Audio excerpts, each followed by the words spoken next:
What's going on, Tin and J Man Show Nation? It is Monday, March 31st, 2025. Hard to believe we're already at the end of March, but here we are.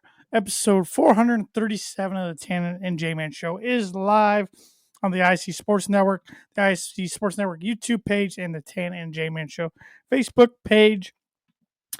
I'm Tanner Lee. On the screen with me, a state over to the west in Illinois. It's Josh the J-Man Mont. J-Man, what's going on? Not a whole lot there, T-Dog. Not a whole lot today. Yeah, man. It's you survived the storms okay? We didn't get much. I know. I think they went just south of us. We had a few rumbles of thunder and a little bit of lightning and some rain, but nothing like Indiana got yesterday. Yeah. Whole state got pummeled pretty much. We got lucky here in Fort Wayne. It hit hard all around us, but kind of dodged Fort Wayne somehow. Got some nasty wind and rain, but not as bad as some other areas as far as tornadoes and straight line winds. So, but yeah, that's spring, and it looks like another round is coming Wednesday. So, I'm a big storm guy, as you know. Big fan of thunderstorms, and I need to see a tornado before my time is up on this earth. I have to see one. So one of these days I'm going to have to make a trip out to Oklahoma, Kansas, and try to become a storm chaser. That's my dream job, be a storm chaser. There you go. Should have been a meteorologist. Should have been. I took, at junior college, I took intro to meteorology, and lasted about 2 weeks, which is pretty typical of the J-Man's college experience. Before I dropped that one, but yeah. I was gonna ask what letter grade you got in it, but oh, I didn't finish it. No, I didn't finish it. There we go. There we go. Well, I wasn't the best test taker in high school or college. I'm still not, if we're including trivia as being part of a test taker. But I'm assuming you brought some birdie or bogey with you this evening. Since 1996, there are 4 coaches tied with 11 Elite Eight appearances, which is the most. Can you name those 4 coaches? 11 coaches. No, 4 coaches tied with 11 Elite Eight. 11. Okay. Yeah. Okay. 11 Elite Eight appearances, which are they're tied for the most. Can you name those 4 coaches? 3 for a par, 4 for a birdie tonight. Probably not, but I'll give it my best try. Birdie Bogey is brought to you by Arlington Public House for great cuisine and cocktails with a casual atmosphere, located 703 Main Street in Rochester, Indiana. Go check them out. I'm sure they'll be debuting their spring menu if they have not yet. Yeah. Let's see here. Over the weekend, they had their Saturday special on the 29th was spring feature Hot Honey Salmon Bowl. Hot Honey Salmon Bowl starts with a bed of fluffy jasmine rice, then topped with perfectly glazed wild-caught salmon, dripping in a sweet heat hot honey sauce. And then you got crisp cucumber, tangy pickled red onion, juicy mango, creamy avocado, and tender asparagus spears for the ultimate fresh and flavorful combo. I am a massive fan of hot honey. Hot honey on anything, really. And so last night I got some Wingstop. I got the hot honey chicken tenders, and I got 2 tenders for my daughter, just plain tenders for my daughter. Well, the way they package them, they put them in the same box, and they just have them separated. And I set it down. I walked away. My wife unknowingly cut up the hot honey chicken tenders and gave them to my kid. And she was not a fan. I can imagine. To say the least. We're like, why is she loves chicken strips. Why is she not eating these chicken strips? She only wanted fries, which Wingstop fries are really good. Like, she needs to eat chicken, and she kept throwing it off of her plate. And turns out she accidentally was given the hot honey chicken tender. So hopefully, I mean, chicken tenders are a big part of her diet. So hopefully it hasn't scarred her for life, and she won't eat any more chicken. But hot honey, good stuff. Hot honey and no go for your daughter. Not for her. They're a big part of my diet too. So I'm on the same page with her there. So Love hot honey drizzled on pizza. I like it on chicken. I like it pretty much kind of a everything. new craze. Yeah. It seems like the last couple of years across the country. Yeah. So yeah, yep. So, but yeah, man, baseball underway. Yeah. We didn't do our baseball preview last week because just not enough time to prepare and bunch of other stuff to talk about last week. But now this week we're down to only 4 teams left in college basketball, all 1 seeds for the first time since 2008, and the second time ever for the Final Four that all 1 seeds have made it. So now we got a lot of open time to talk, and we thought it'd be a good week to kick off baseball. And baseball's only for most teams 3 to 4 games in. Right. For the most part. So still early enough we can make our predictions without really knowing who's going to be good and who's going to be bad. Even though there's some teams already you can tell they're going to be good and some that are going to be bad. But for the most part, it's a pretty even playing field. For the most part, even after a series, you don't really learn anything, especially the first week of the year. And obviously, the teams that look good were good last year and are expected to be good. And of course, we have some surprise teams that won a few games over the weekend. But again, I'm always weary of playing bad teams early. Because the start of the season they have this this energy to them where they probably don't have in June and July when they're pretty much out of it already. So you see them win a series or win a few games in the first week or two that they usually wouldn't win. So we've seen that already with the Marlins for one, winning 3 or 4 against the Pirates, and the White Sox winning the first game of the season. Cardinals even, I'll even throw them in there, sweeping the Twins. So don't learn a whole lot, but it's been fun for me to just have baseball back and give me something to watch pretty much every day at this point. What's your take on these torpedo bats?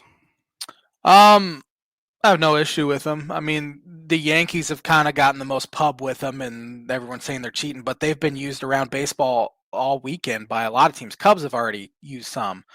Blue Jays, Orioles, they've used them as well. It's just been magnified with the Yankees because, for one, it's the Yankees, and 2, they've hit so many homers this weekend against the Brewers. Aaron Judge isn't even using He's one. not even using them, and he hit 4 of them over the past 2 days. And another thing that people aren't talking about, the Yankees saw over 100 pitches over the weekend, under 90 miles an hour. Over 100 fastballs, I should say, under 90 miles an hour. And with that short porch there on both sides of the outfield, you're going to hit a lot of homers, and that team is capable of hitting a lot of homers. And so they did. And I don't think the torpedo bats really had anything to do with it, honestly. More the Brewers pitching. Yeah, the Brewers pitching, and I mean, it carried over against the Royals today. The Brewers found themselves down 10-0. So looking pretty ugly there so far for the Brewers. Yep. But I guess this is a dumb question because we've already been saying it's so early in the season. But any surprisers so far to you as far as teams jumping out? Maybe the Cardinals jumping out to undefeated start. Maybe the Twins being so bad because they got whooped by the White Sox today. Or we're getting whooped. I assume that. Aren't the White Sox leading the league in ERA right now? Yeah, I don't think they've given up an earned run from their starting pitching so far. So I guess that could be a surprise through 3 games, 4 games, something like that. But it's so tough to decipher anything from the first. I would even say from the first month, 2 months, even. Yeah. Once you hit June, you usually see teams start to separate a little bit. Whether good or bad, but it's just nice to have it back, and I'm already mad. I'll be honest. It took you 2 innings. Yeah, I was ready about to rip an umpire's throat out 2 innings into the into the season, and then Cubs bullpen yesterday gave up 10 runs in 4 innings. That makes my blood boil. So I was pretty PO'd yesterday, but. It's a good sort of PO'd where baseball, I get over it about 20 minutes after the game, where college basketball lasts me, or even the NFL lasts me till the next game, which can be, even sometimes a week at that point in college basketball. So next game tonight, you can't sulk. You got to just get out there and get back on her. Who do they got this week? They play the Athletics, and they're opening, which again I hate because the A's are not very good, and it's their first games ever in Sacramento. So in this, I don't even know if it holds 10,000 people minor league stadium. So I'm sure it'll be a packed house this week, Mm-hmm. and hopefully the Cubs can fight through that a little bit. But Well, like heck, the Cubs might have a good portion of the crowd. they'll do pretty well out there. But I imagine because Sacramento's never had a Major League Baseball team True. that it'll be absolutely packed. And I assume a lot of people up in that region are A's fans anyway, or Giants fans for that matter. But yeah, Cubs April, and really since the start of the season playing in Arizona, their April's brutal. They get I think they're done with the Dodgers in April, which is nice, but at the same time you have to play the Dodgers a bunch in April.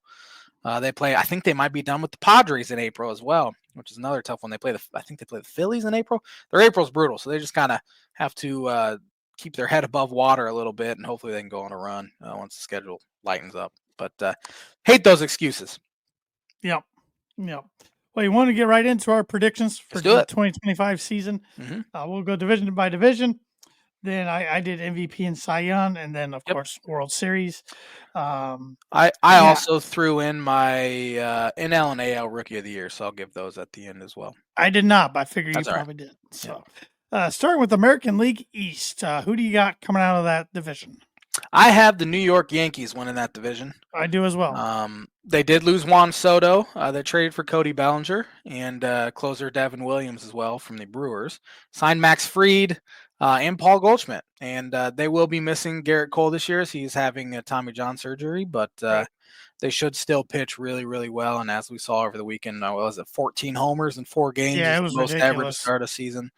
Judge has 4 of them already. He's on pace for about 150 or 200. He was getting some Bonds treatment yesterday. Yeah, which is smart. I'm surprised the teams haven't started doing that more. So if this is any indication how his season's going to go, he's going to win another MVP.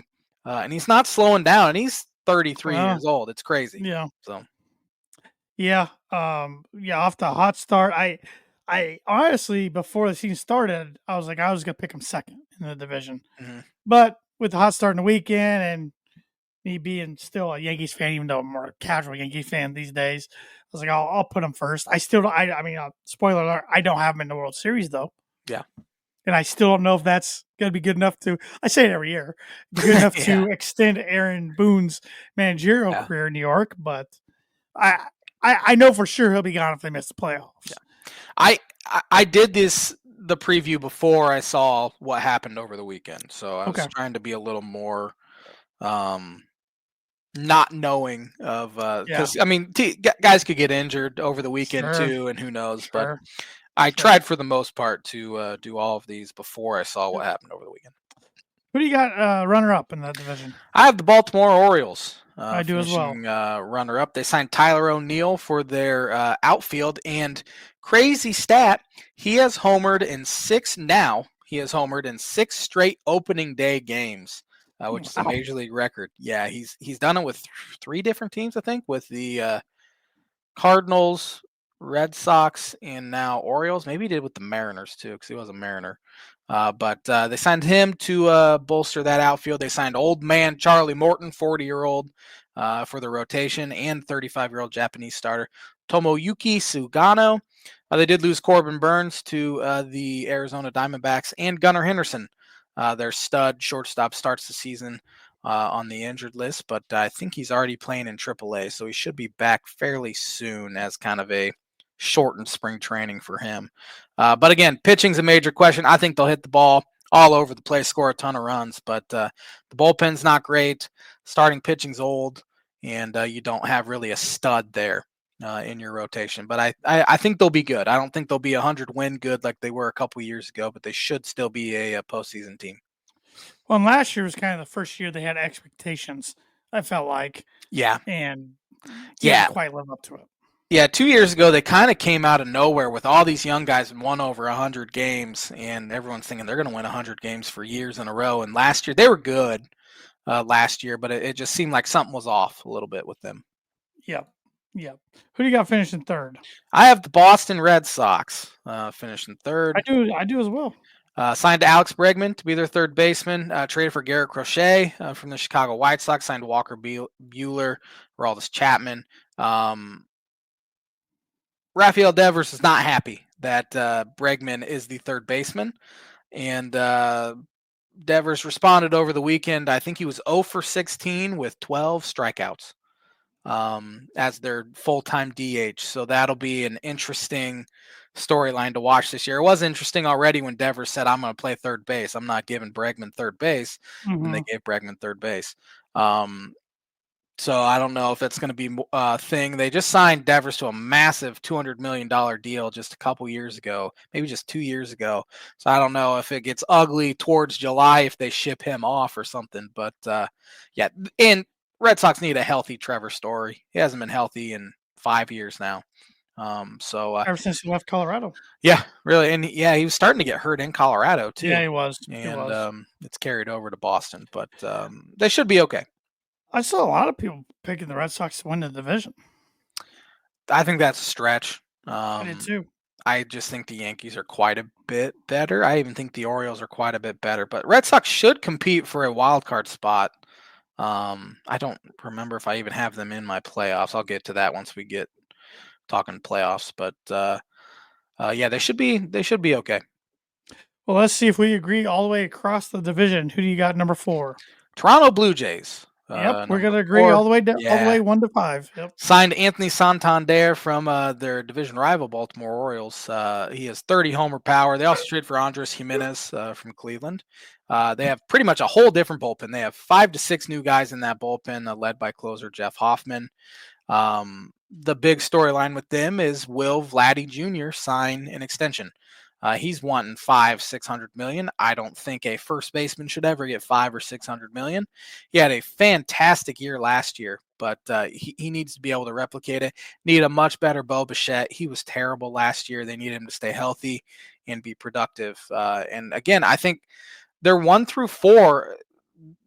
All those teams have a chance to win the division because I think they'll be talented enough anyway. But the Blue Jays, because their pitching's not that great, I have them 4th. I got them 4th as well. And I'm letting you say the details for most of these teams because you are a way bigger baseball fan than I am. And you got your finger on the pulse a lot more than I do. So I'm going to let you run with a lot of this. Sounds good. So we both have the Rays finishing 5th, and they don't even have a stadium to play in. No, they're also playing at a minor league baseball stadium, as is. And if I understand it correctly, they're not going forward with the renovate or not the renovation, but building a new stadium now. Which there's been talk for 15 years now about them building a new stadium. So it's reached the point I'll believe it when I see it. Yeah. When they actually break ground, I'll believe it. So I don't know what their plans are. This might lead them to move to Nashville. That's what I was going to say. Is there any way they just move? I think that'd probably be smart because there's no. I think if they move to Nashville, that place would be packed almost every single game. Where they don't have any fan support there, they're lucky to get 10, 12,000 there, even when they're good. Would you have to redo the divisions at all? I don't think you'd need to. Okay. At all. No, I think they can stay in the AL East. Okay. Yeah, that shouldn't matter. Geographically, I mean, I think Nashville might be a little further east than I'd have to break out my map, or at least not too much further west than Tampa is. But that's a good point. They did pretty much nothing this offseason. They weren't very good last year. They need Junior Caminero, their stud prospect, who's no longer a prospect. I think he's only 21 years old now, but they need him to have a massive breakout year. They need a good Christopher Morel as well in order to be halfway decent. Usually their pitching has been their strength, but they, on paper, they should struggle preventing runs this year, which is not ideal, obviously. I'll be interested to see their attendance numbers this year.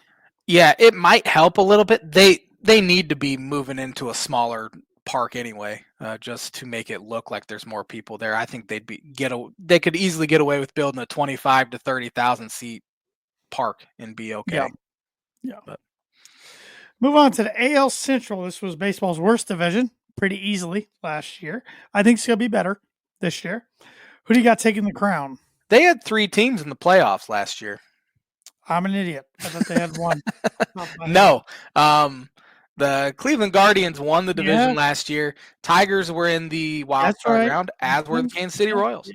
Oh, really? So Yeah, that's right. That's yeah, right. before the season, I said I think all 5 teams will be 500 or worse. What But division was there a division that only got one team in last year?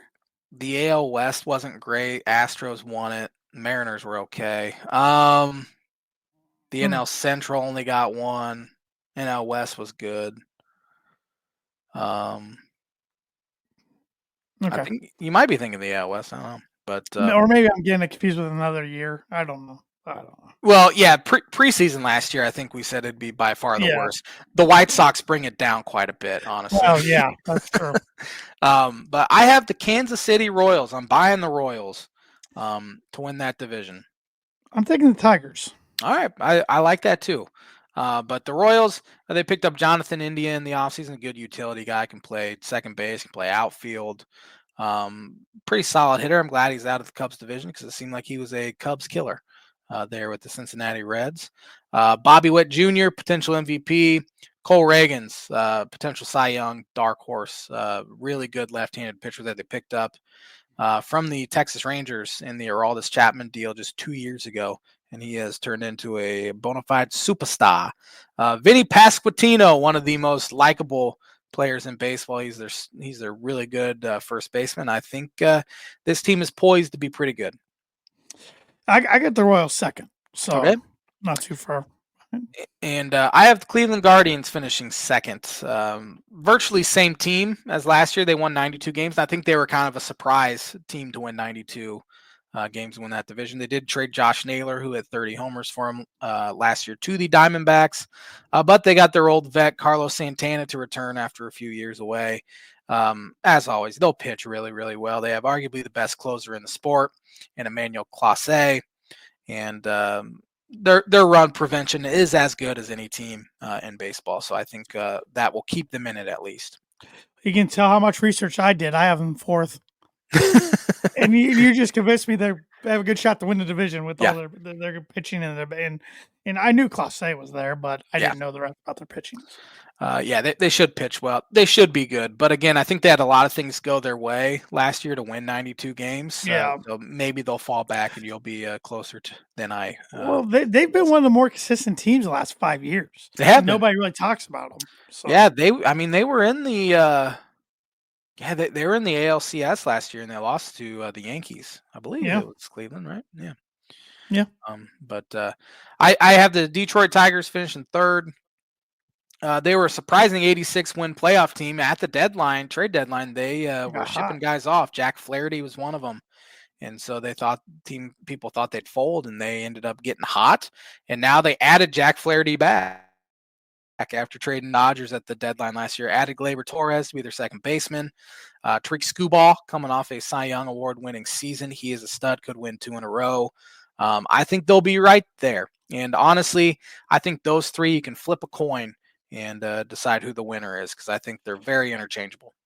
Well, and I think Hinch is just a darn good manager.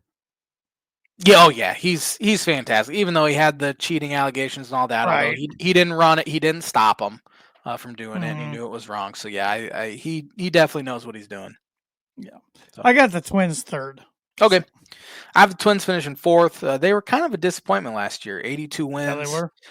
Pitching really struggled, and they did absolutely nothing this offseason to fix it.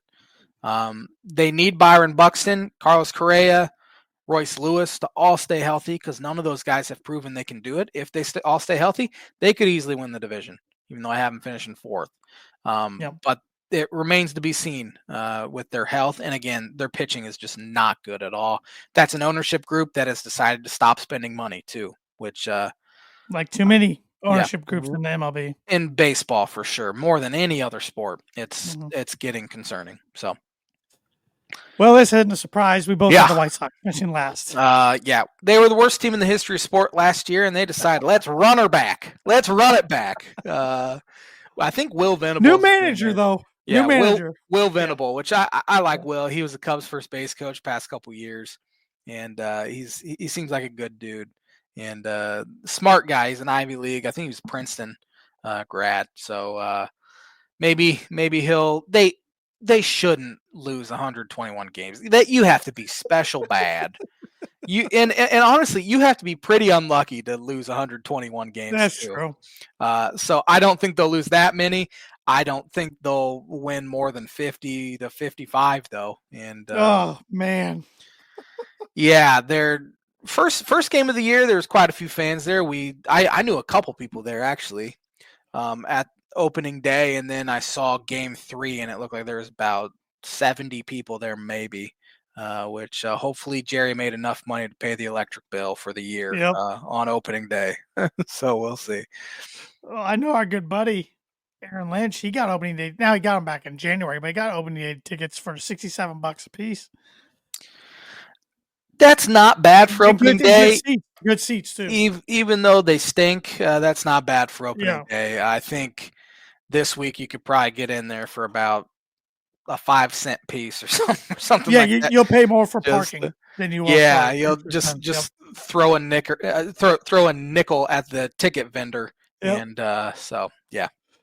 Yeah, I think he's going to at least 5 games this year. So I know of.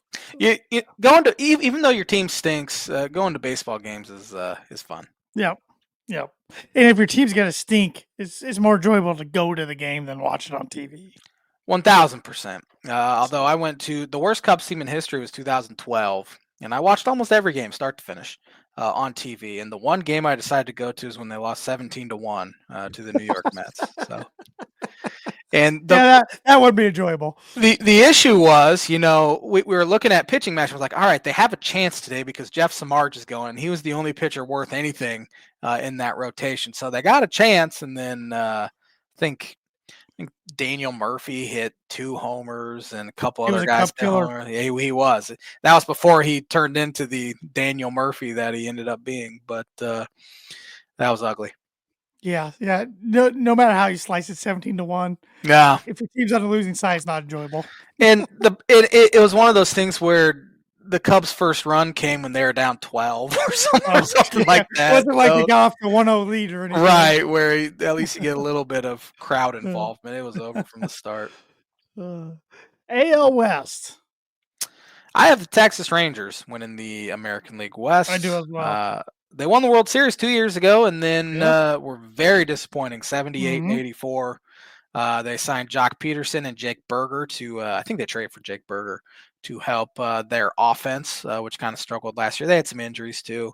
They need Jacob deGrom to make half his starts at least this year because he's still a difference maker. He's still throwing 100 miles an hour. He just cannot stay healthy, and he's kind of the key. But I think the Rangers will be pretty good.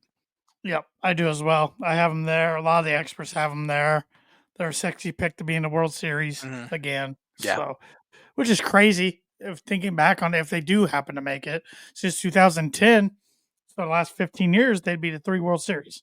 And they're their franchise when we were growing up, besides when they went and got A-Rod, and then they had A-Rod, Pudge, Juan Gonzalez, and Galarraga. Besides that, and they didn't do anything with them anyways, and Paul Romero. Besides that, they were a franchise you never thought of. Yeah.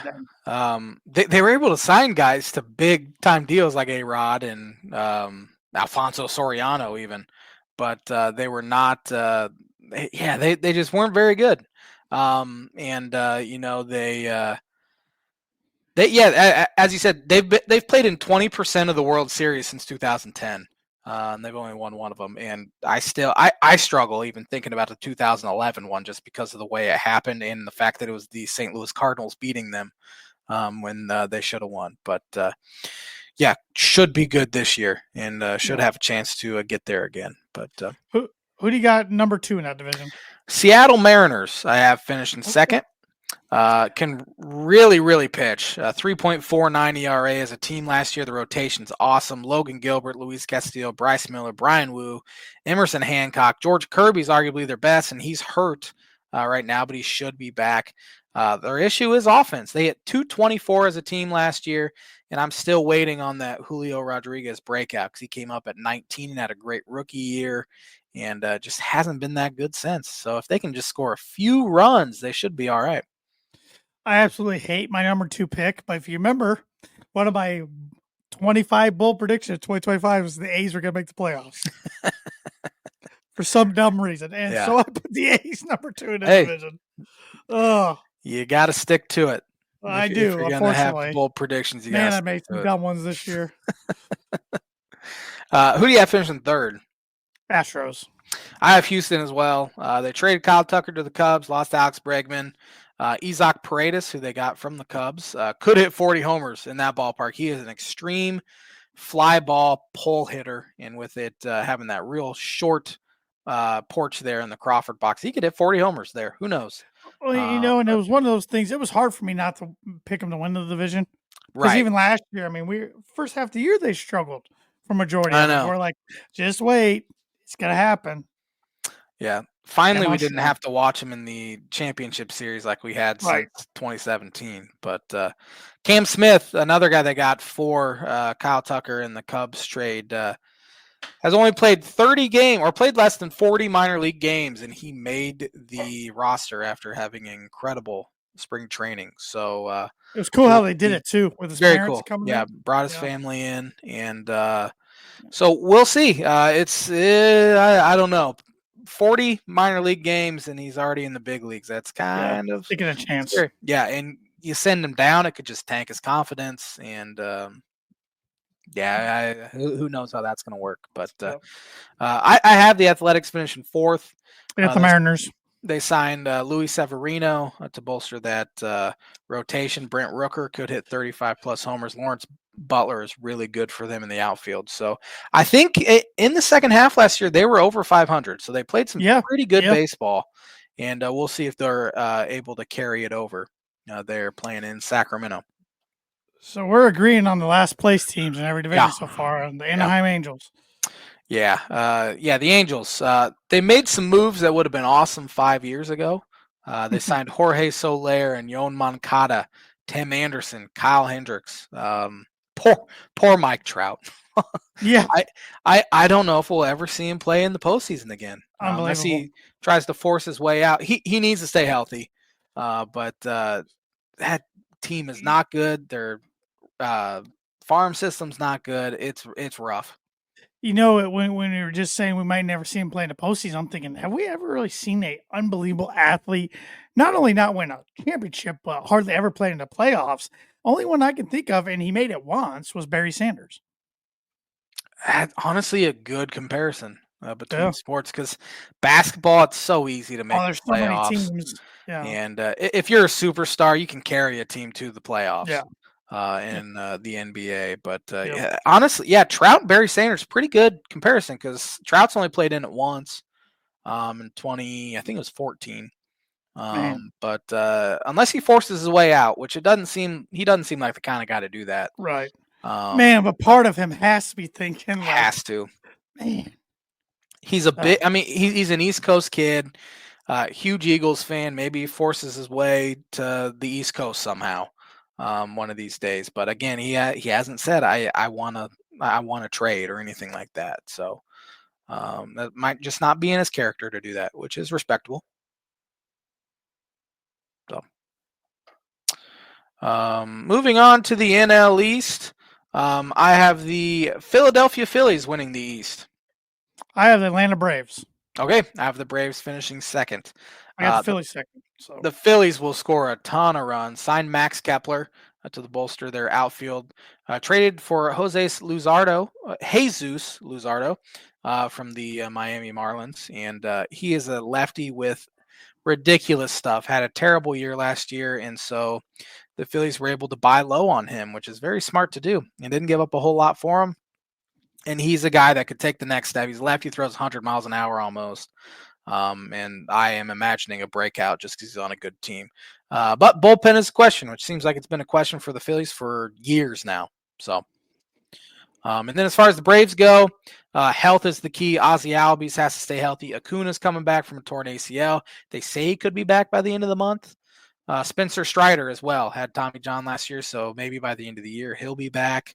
Probably their biggest offseason acquisition was Jurickson Profar, who had a great year with the Padres last year. He just tested positive for a banned substance today, and he's banned and suspended for 80 games.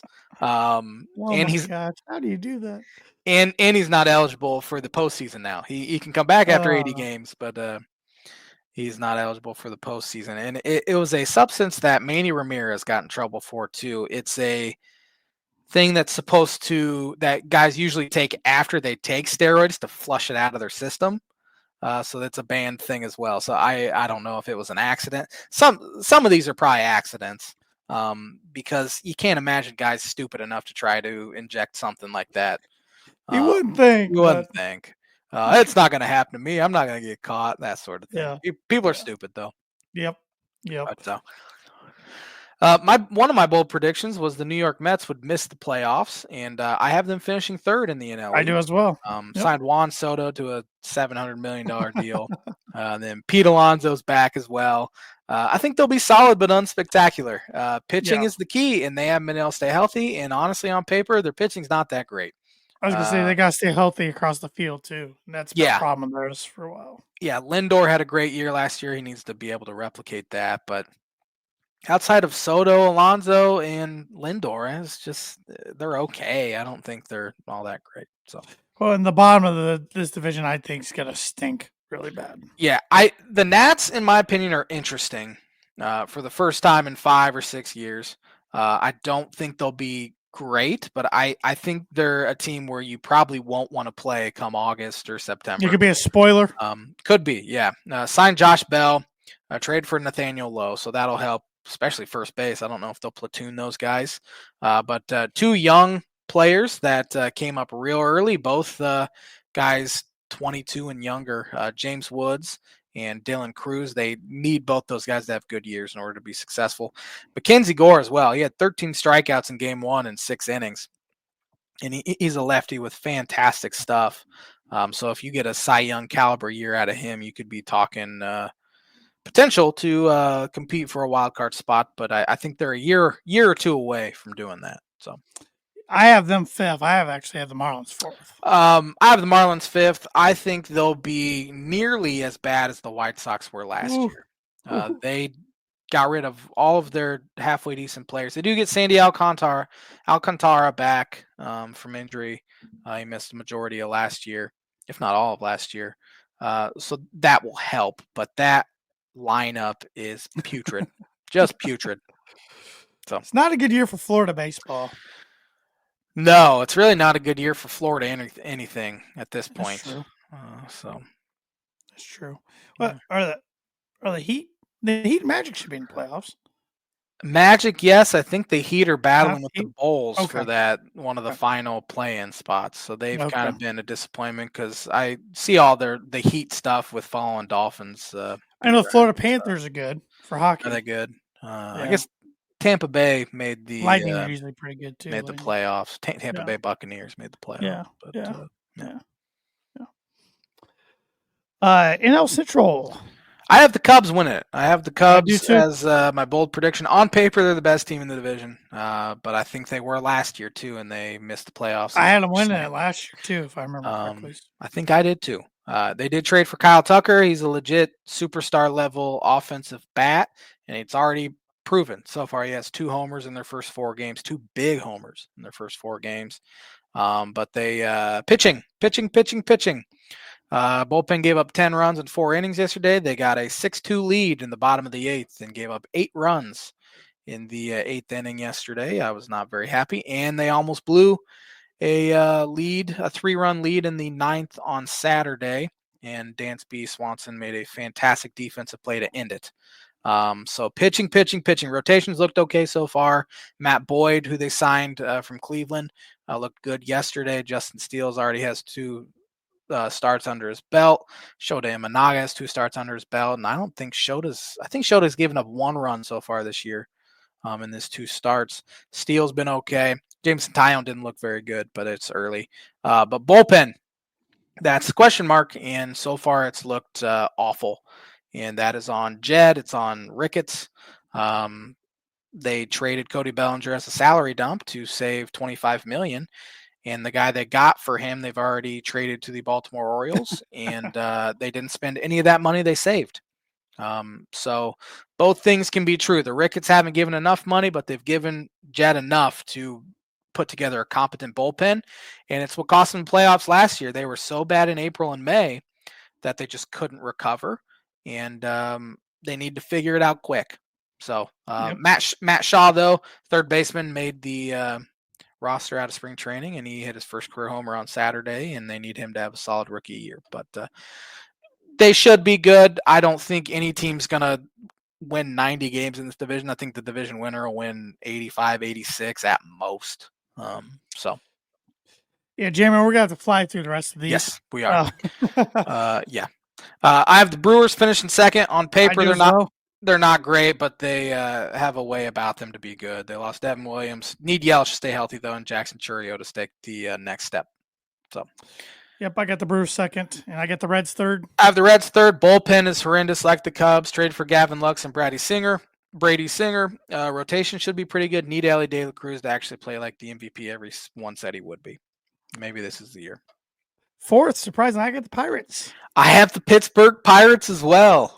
Starting rotation's awesome. Paul Skeens, I think, will win the Cy Young. They just cannot hit, and they didn't do a single thing to fix that offense. They had a great opportunity to add some bats. Have they ever? Farm system? No. No, they never. I even wrote in my notes, shame on them is what I wrote, because if you have any sort of offense, this Pirates team could be really good. Yeah. But they don't. Both have the Cardinals finishing fifth. The lost Goldschmidt to the Yankees, didn't add a single significant piece to an already aging roster. They swept Twins first series, but I think Cardinals will lose 90-plus games this year, in my opinion. They want to move Arenado, but he won't waive his no-trade clause. So. He's had a pretty good start. They say his bat speed, miles per hour, is up 4 miles an hour on average from last year. So maybe he's striking lightning in a bottle this year. But maybe. I assume we both have the Dodgers winning the West. The rich get richer. Dodgers signed Blake Snell, Roki Sasaki, Kirby Yates. Rich get richer. D-backs finishing second. Me too. Yep. Starting rotation's great. Zach Gallen, Merrill Kelly, Corbin Burns. Bullpen solid as well. Traded for Josh Naylor. Ketel Marte is the most underrated player in the sport. They led baseball in runs scored last year, and I wouldn't be surprised if they do it again. So I have the Padres finishing third. I do as well. Man, we are almost right on this year. Signed Nick Pivetta and Kyle Hart to fortify their rotation. Bullpen should be good. Need typical years from Xander Bogaerts, Machado, Tatis. Jackson Merrill's a stud for them, so I think they'll be really good. I have the Giants finishing fourth. I assume you do as well. Signed Willie Adames to a massive deal. Signed old man Justin Verlander. I just don't think they'll have enough offense to really compete, but they should be able to pitch. Rockies, very bad. Would love to see Chris Bryant healthy, but he's healthy so far, and he's over. He finally reached base today. Did he reach base? Okay. Yeah. The Monforts need to sell the team. I say that every year, but they won't. They do. Yep. They like to line their pockets, and yes, they do. Who's in your playoffs for the National League? National League, I got the Braves and the Phillies out of the East. I got the Cubs and Brewers out of Central, and the Dodgers and Diamondbacks out of the West. So 2 each. We're pretty close. I have the Braves, Phillies, Cubs, the only team out of the Central. I have Dodgers, Diamondbacks, and Padres in the National League. American League, I have the Yankees, Orioles, Royals, Guardians, Rangers, Mariners. So I have 2 each in that one. I got 2 each: Yankees, Orioles, Tigers, Royals, Rangers, A's. And then World Series, I have Dodgers over Rangers. I do as well. Oh, all right. Yep. Man, we're right there. Who's your National League most valuable player? L.A. De La Cruz. Oh, that stinks. I think he has a great year, but his team doesn't do much. I have Juan Soto winning the NL MVP. AL MVP. Aaron Judge. I have Bobby Witt Jr. Switch it up a little bit. I thought about. Did you say you did Cy Young as well? I did. Okay. Which division? Which National League? Paul Skeens. I have Paul Skeens as well. American League. Cole Reagans. I do as well.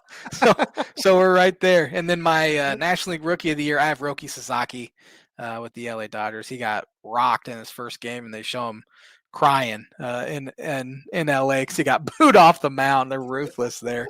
And American League Rookie of the Year, I have Jackson Jobe from the Detroit Tigers. So should be pretty Yeah, I was reading about him today that I Yeah. almost part of you wanted to pick him as a Cy Young just to be different, but like no, rookie's Yeah. not going to Cy Youngs. Yeah.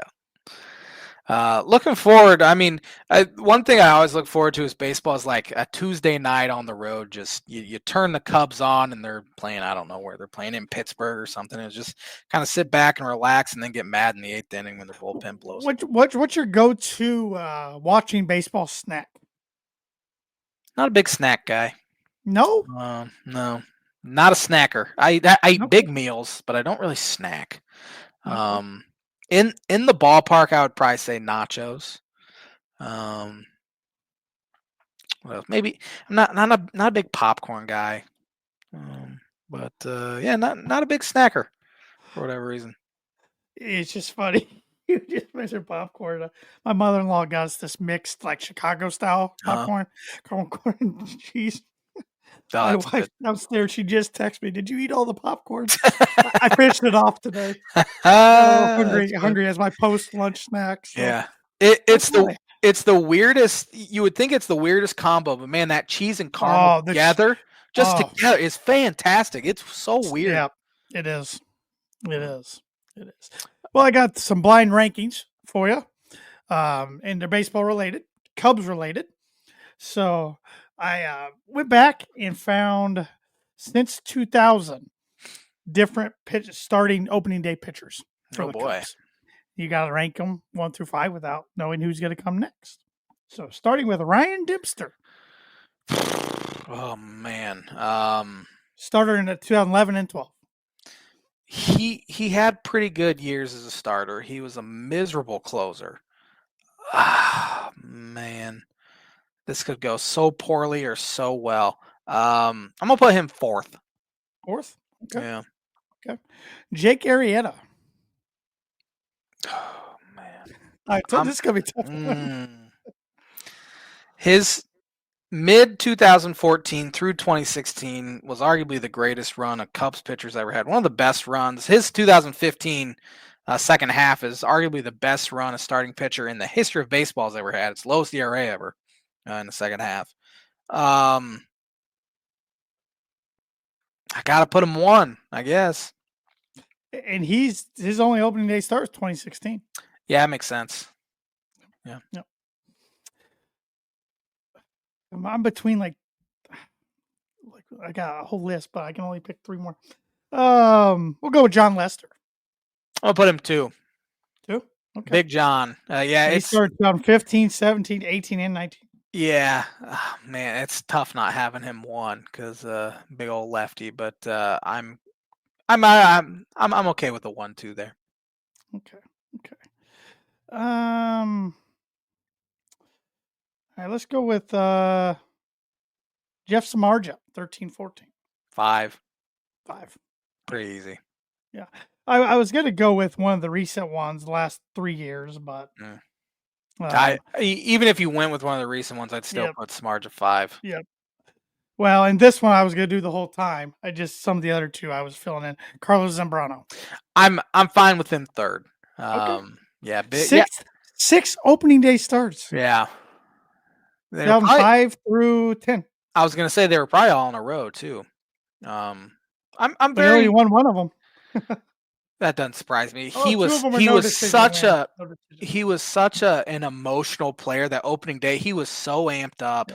The opening day start I remember the most was that 2010 where Cubs got up 3-0, and then first inning I think he gave up 5 runs, including a 3-run homer to Jason Hayward in the first pitch Hayward ever saw.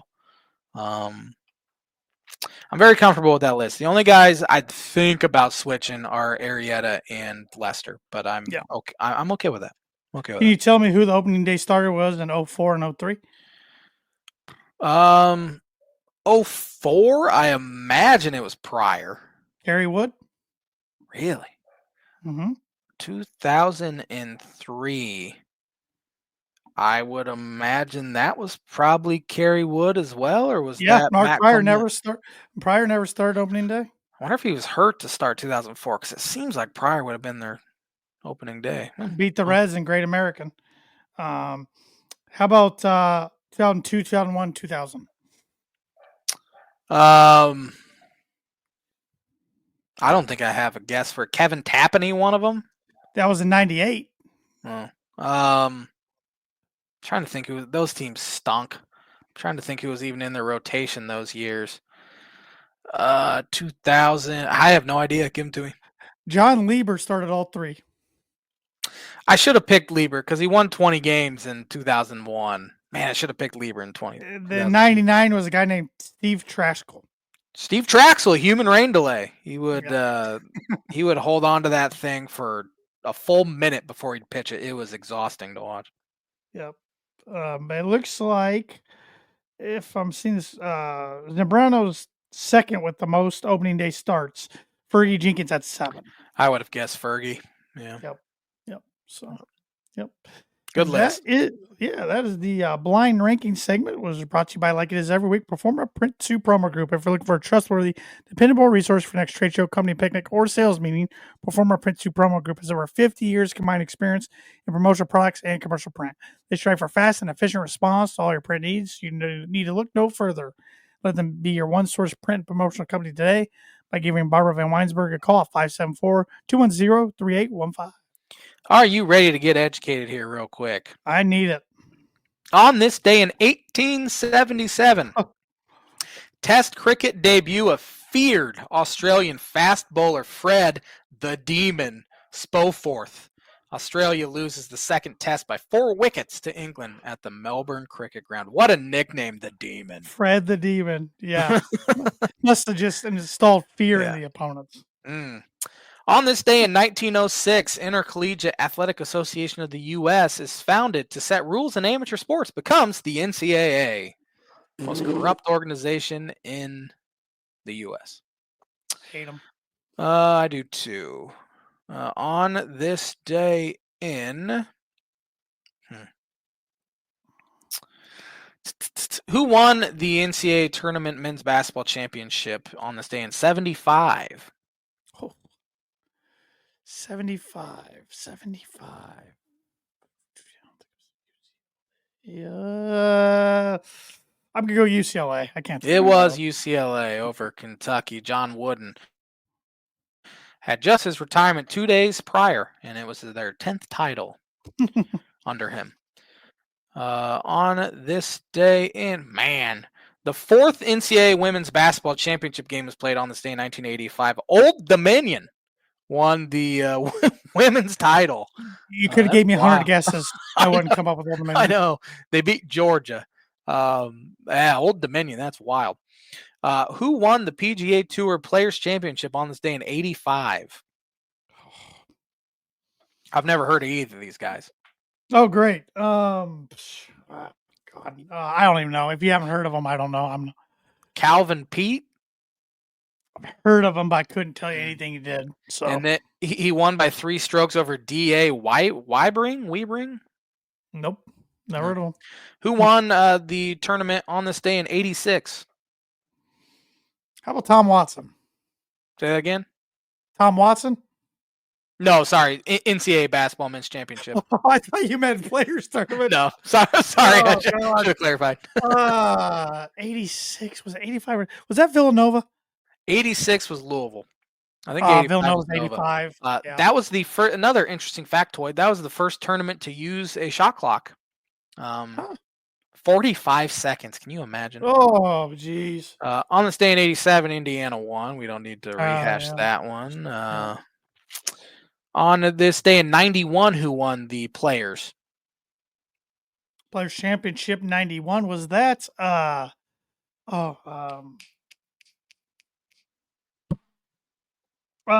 Kite? It was Steve Elkington. He beat Fuzzy Zoller. Yeah, Indiana's own Fuzzy. Wow, what a name. Yep. On this day in 1994, the White Sox assigned former NBA superstar Michael Jordan to the Birmingham Barons of the AA Southern League. Number 45. Wasn't there very long. Yeah. On this day in 96, who won the Players? Jeez. Fred Couples? It was Freddie Couples. Good guess. Good pull. Good pull. Who won the NCAA Men's Basketball Championship on this day in 97? Arizona. It was Arizona. They beat Kentucky. On this day in Miles 1990, Simon, Mike Bibby.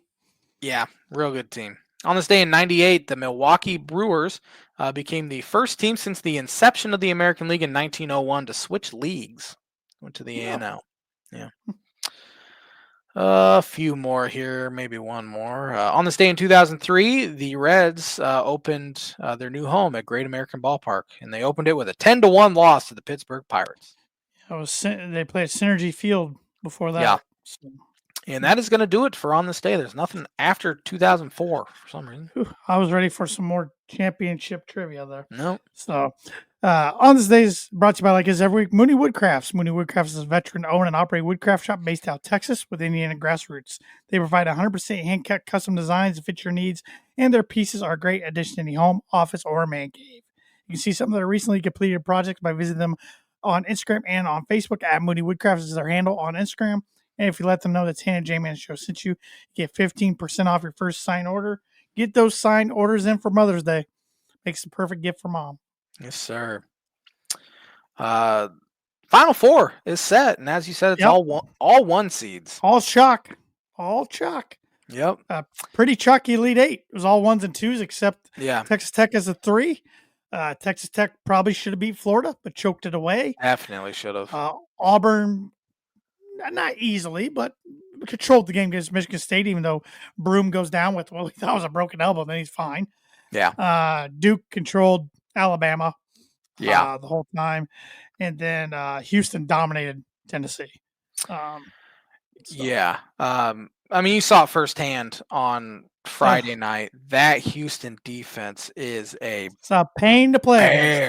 And Purdue has the best point guard in college basketball, and that was the only reason why they were able to keep it there. And obviously, an incredible inbounds setup or draw by Kelvin Sampson to finish the game. But how are you feeling after that one? Was that as much of a heartbreaker as some of the others? It's not as heartbreaking as Virginia, but in a way, because I was so proud of the team for fighting all game long. Down 10, I thought it was over.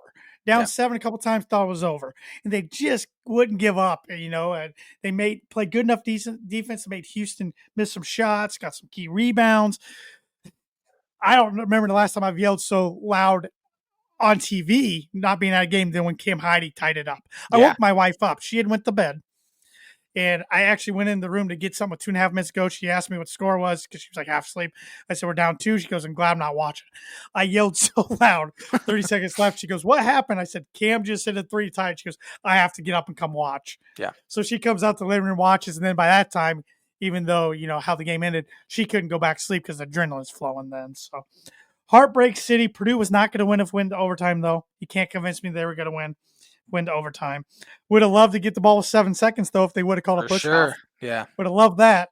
But crowd showed up in Indy. Good on Houston for winning pretty much 2 road games. Yeah. Even against Tennessee on yesterday.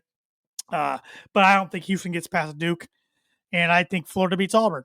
So I think we have Duke, Florida next Monday night. I agree with you, and I think that was my national title game anyway. That was both of ours. But I think you had Florida and I had Duke, maybe? Or no, did we agree? No, I had Duke winning it. Okay, so we agreed on the Final Four and the championship. I think so. Okay. No, I had Auburn. I had Tennessee in the Final Four. I might have had Auburn. Now that I think about it. No, I had Tennessee in the Final Four. I had Tennessee in the Final Four as well. Yeah, we agreed on the Final Four, but I thought we didn't agree on the championship. But nonetheless. This will be the J-Man's Booker Prediction of the Week. I think the final or the national championship matchup will be Duke and Florida. I think Florida, after getting incredible momentum after coming back from 9 down with 2.5 minutes left, and beating Texas Tech. And Houston both feel like they won a game. Well, Houston was in more control than Florida against Texas Tech, but they both won a game maybe they shouldn't have. Or definitely could have lost. And that's what sometimes you have to do on your championship journey. So. Have to, yeah. But J-Man's Booking Prediction of the Week brought to you by Travis Watering Insurance Agency for life, home, auto, business, renters, workers' comp, and farm insurance. Contact Travis 219-869-4561. Book it. Hit me with that birdie or bogey again, Jay, man, because I got to be honest, I don't remember it. 4 coaches in the 4 Elite Eight are I'm going to start that over. Since 1996, 4 coaches are tied with 11 Elite Eight appearances, which are tied for the most in college basketball. Can you name those 4 coaches? 3 for a par, 4 for a birdie. So 11 Elite Eight appearances. 4 of them. This is 98. 96. 96. Nice. Tom Izzo. Yep. 11 Elite Eight appearances. Mike Krzyzewski.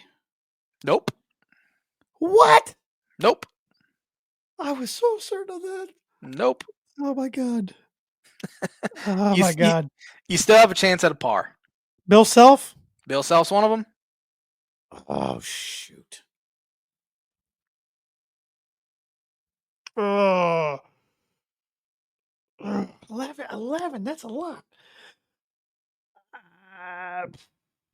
I don't think this guy did, but Jim Calhoun? Incorrect. You get get a bogey. John Calipari. He was on my mind, but I didn't think he did it. The guy I think you'd forget about, and that's Roy Williams. Yeah. Dang it. Oh man, I stink at this. So do I. I'm excited to get a birdie or bogey next week. So thanks for watching the Tan and J-Man show. We'll talk Masters title next week. game. Masters week next week, huh? Book it. You know what's coming. There, Rory. Sorry, buddy. But you know what's coming. Have a fantastic week, everybody.